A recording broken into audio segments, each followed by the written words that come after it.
There is a pain that walks silently through the world, a sorrow that does not scream, a suffering that does not swell with noise. It is the cross carried by the sensitive soul. We live in a time that rewards volume, that worships bold declarations, and that demands performance. But the sensitive soul is not a performer, it is a listener. And in this world of shouting, that soul whispers. But make no mistake, the quiet soul suffers more deeply because it feels more fully, and when it breaks, it does so in silence. But that silence is not emptiness, it is sacred, for some hearts were not created for noise. They were made to kneel before the mystery of suffering and to bleed in the presence of God. Sensitive souls are not weak souls. They are the ones most deeply alive. They walk into a room and sense what no one says. They notice the shift in someone's tone, the sadness behind a smile, the tension behind silence. They feel everything, sometimes too much, and carry it all like a hidden weight. But because they feel more deeply, they also struggle more quietly. They wake up with wars in their minds no one knows they're fighting. They smile while breaking. They comfort others while starving for comfort themselves. Their hearts are like fragile glass that still holds water, though the cracks grow deeper with each passing day, and yet they don't shatter, they bend, they absorb, they endure. They're the ones who carry conversations long after they end, replaying every word to make sure they didn't hurt someone unintentionally. They say, "I'm sorry," too much, not because they are wrong, but because they care too deeply to cause even an ounce of harm. They feel guilt for things that aren't theirs to own. They carry shame for wounds they never asked to receive. And still, they love again. They trust again. They show up when no one asks them to. They remember birthdays, details, and small signs others overlook. They cry when no one's watching and pray when no one believes. While the world glorifies strength as cold detachment, they remain vulnerable, soft, open, because they know that love without tenderness is just noise. Sensitive souls fight battles in the silence of their own minds. They resist the urge to grow callous. They cling to goodness in a world that tells them to toughen up. Their strength is not in armor, but in endurance. Not in volume, but in devotion. They don't need a spotlight to prove their worth. Their worth is written in the way they refuse to let pain make them bitter. So when you see someone who feels deeply, don't dismiss their softness as fragility. Recognize it for what it truly is: sacred resilience. A deep, feeling soul carries the burdens of the world and still chooses to smile. That is not weakness. That is divine strength. The world often mistakes silence for weakness. In a culture obsessed with noise, where outrage is rewarded and dominance is mistaken for strength, being quiet is easily misunderstood. But don't confuse stillness with surrender. Quiet doesn't mean cowardly. There is a kind of strength that doesn't roar.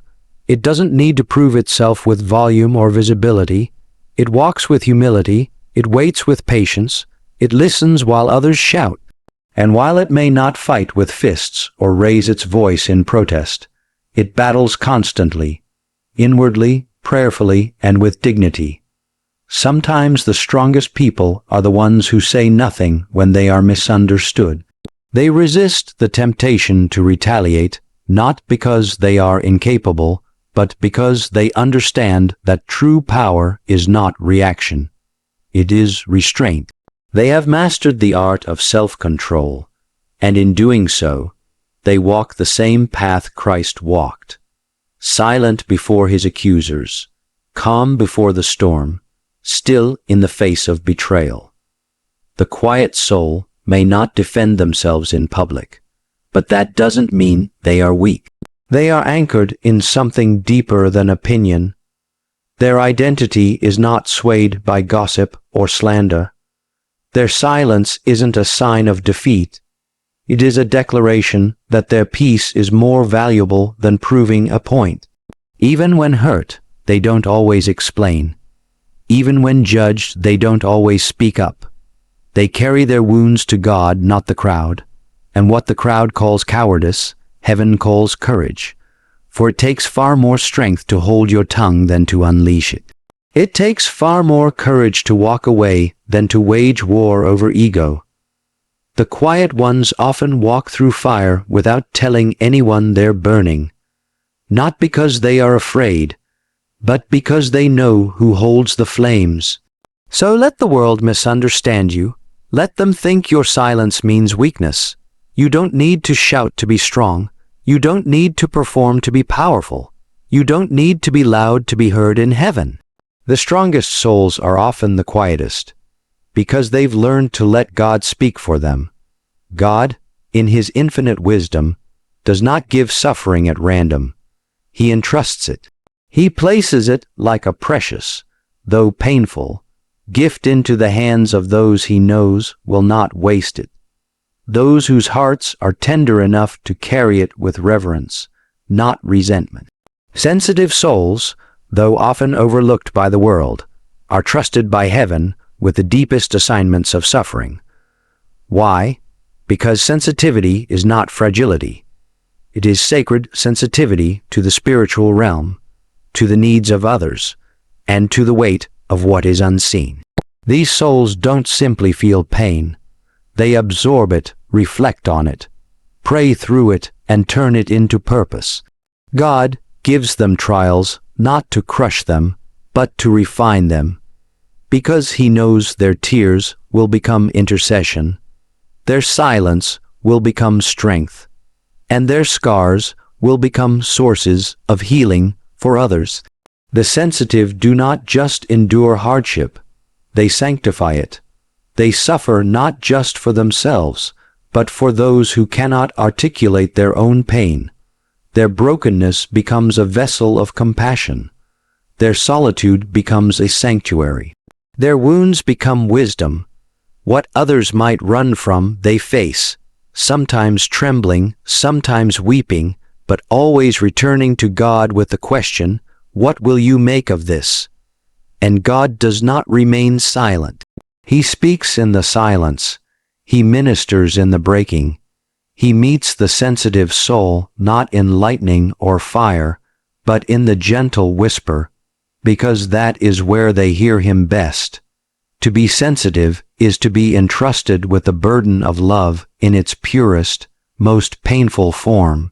Sensitive souls love deeply, care fully, and therefore hurt profoundly. But in that very hurt, God works most powerfully. He entrusts them with the heavy task of carrying a piece of His own heart. The heart that weeps over injustice, the heart that feels every rejection, the heart that still forgives. So when your heart feels like it cannot take any more, when the world feels too harsh for your spirit, remember, you are not being punished, you are being trusted, trusted to feel what others numb, trusted to carry what others avoid, trusted to walk through the fire, not for destruction, but for divine transformation. Your suffering is not a sign of abandonment. It is a sacred assignment. Heaven has marked you as trustworthy with pain, not because you are strong on your own, but because you are soft enough to let God shape you through it. Your sensitivity is not a flaw to hide. It is a gift to cherish. It is not something to outgrow, numb, or apologize for. It is sacred. It is the evidence that your heart is still alive in a world that is trying to convince you to shut it down. There is a quiet holiness in the way you feel things so deeply. The way a simple word can move you. The way a moment of beauty can bring you to tears. The way someone else's pain feels like your own. These are not signs of weakness. These are signs that your soul is tuned to something higher, something eternal. God made you this way on purpose. He carved into your being a sensitivity that allows you to see what others overlook, to hear what others dismiss, and to feel what others ignore. But this world will try to make you ashamed of that tenderness. It will tell you to toughen up, to stop crying, to stop caring so much. It will label your softness as fragility, your emotions as dysfunction, but that is a lie, a dangerous lie. Because the moment you begin to believe that your sensitivity is something to suppress, is the moment you begin to lose the very thing that makes you powerful. Christ was not ashamed of his sensitivity. He wept at the tomb of Lazarus. He was moved with compassion when he saw the sick, the outcast, the hungry. He felt agony in Gethsemane so deeply that his sweat became blood. The Son of God did not numb his heart. He opened it. He allowed it to break for the sake of love. If Christ, in all his glory, was not ashamed to feel deeply, why should you be? The enemy of your soul wants you to believe that feeling deeply is a liability. But the truth is, it is one of the most Christ-like attributes you possess. It means your heart is still responsive, still human, still in touch with the pulse of God's love for a hurting world. Your sensitivity is not a curse. It is a calling. A calling to compassion, a calling to intercession, a calling to understand people not just with your mind, but with your spirit. Yes, it means you will cry more, you will ache more, you will be misunderstood more. But it also means you will love more, heal more, carry more of God's presence into dark places that need it most. So stop apologizing for being too sensitive. That very part of you that you try to hide is the very part God wants to use. Let your tears be a testimony. Let your softness be your strength. Let your heart stay open, even if it's been broken.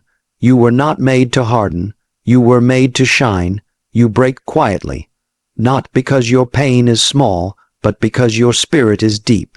The world may never see the silent battles you fight or the nights you lie awake, holding back tears, swallowing pain so others don't have to feel it. You keep going when you're empty. You show up when no one checks in.